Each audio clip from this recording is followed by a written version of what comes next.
Connue grâce à sa musique appelée rumba congolaise, Kinshasa est l'une des capitales d'Afrique la plus peuplée, la plus mouvementée et la plus cosmopolite. Voici donc son histoire et ses origines. Mais avant de commencer, n'oubliez pas de vous abonner à notre chaîne YouTube Miroir d'Afrique de Félix Kilouya. On commence. Kinshasa en lingala, Kisasa, appelé Léopoldville en néerlandais, Léopoldstad de 1881 à 1966, est la capitale et la plus grande ville de la République démocratique du Congo et l'une des plus peuplées d'Afrique.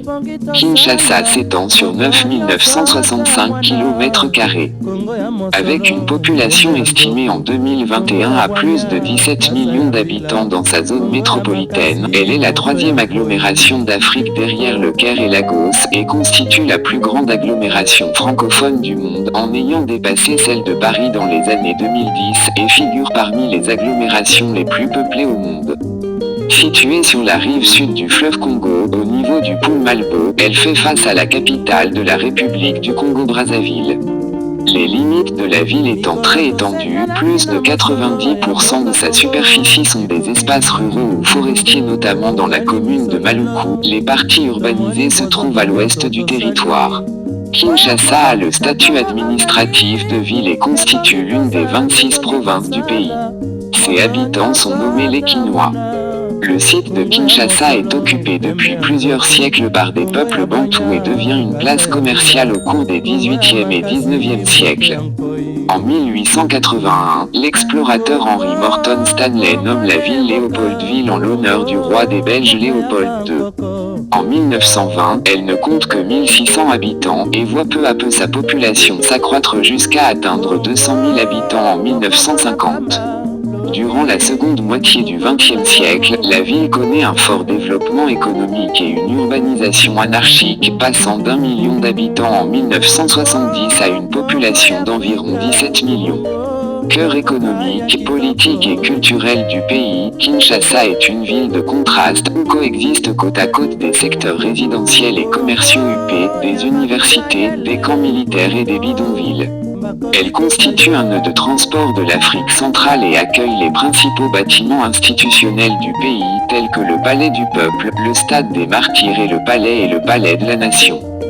C'est une ville cosmopolite qui accueille de nombreux étrangers et où le lingala, le kikongo yaleta, aussi appelé kikongo en dehors du Congo central, le swahili et le chiluba sont les langues principales des habitants aux côtés du français, qui est la langue à titre officiel.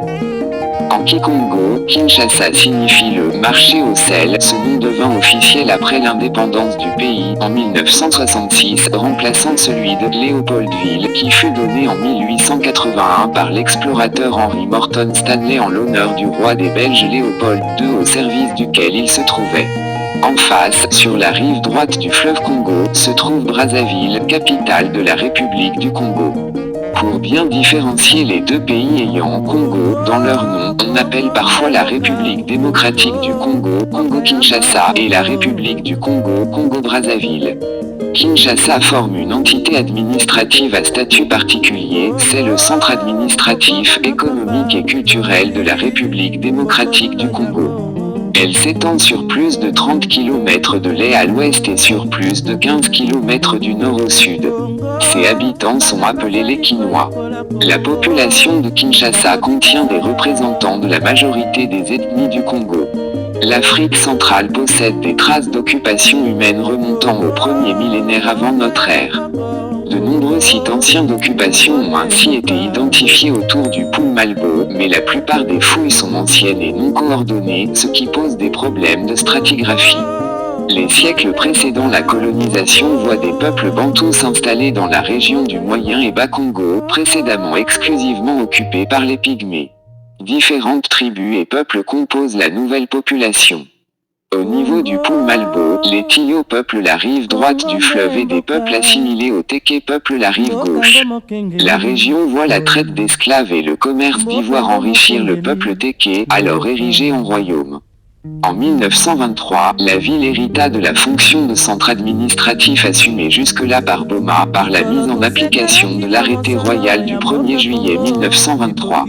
La ville était auparavant un district urbain. À cette époque, Léopoldville est confiné aux communes de Kintambo et de la Gombe actuelle développées autour de la baie de Nogalima. Ensuite apparurent les communes de Kinshasa, de Barumbu et de Lingwala. Merci de nous avoir suivis jusqu'à la fin. N'oubliez pas de vous abonner à notre chaîne YouTube Miroir d'Afrique et d'activer la cloche de notification pour ne rater aucune de nos prochaines vidéos.